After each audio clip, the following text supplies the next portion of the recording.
السلام علیکم، فخر نیوز کے ساتھ میں ہوں سعدیہ بطول۔ سب سے پہلے شامل کریں گے آج کی اہم خبریں۔ عوامی جشن بہارا فرام بہادر ٹاؤن شہنشاہ چوک چکوال شہر کا دوسرا دن۔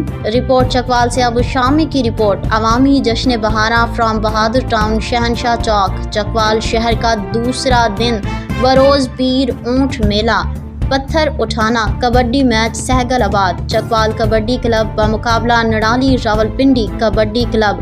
پروگرام زیر نگرانی سکندر جٹ، بہادر ٹاؤن شہنشاہ چوک چکوال شہر منعقد ہوا۔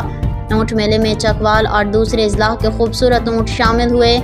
جبیر پور کے پہلوان نے 180 کلو کا پتھر اٹھایا اور کبڈی میچ چکوال بمقابلہ راولپنڈی کانٹے دار میچ ہوا۔ مہمان گرامی میں سابق وفاقی سیکرٹری کیسر مجید ملک، انچارج سیکریٹریٹ بھون چوک و نوجوان مسلم لیگ نون رہنما چودھری شہریار سلطان، سابق چیئرمین بلدیہ Chaudhry Sajjad Ahmad Khan Malik, Tasadduq Awan Dhab Lohara, retired S P Chaudhry Riaz Hussain, سابق چیئرمین ہرچار ڈھاب چودھری ضمیر حسین، میاں افتخار فرید کسر، سابق کونسلرز اور ضلع چکوال کی ثقافتی اور سماجی شخصیات اور عوام کی کثیر تعداد نے شرکت کی اور تمام پروگرامز سے خوب لطف اندوز ہوئے۔ پروگرام کے اختتام پر ٹرافیاں اور میڈلز تقسیم کیے گئے۔ مزید خبروں اور اپڈیٹس کے لیے دیکھتے رہیے فخر نیوز HD۔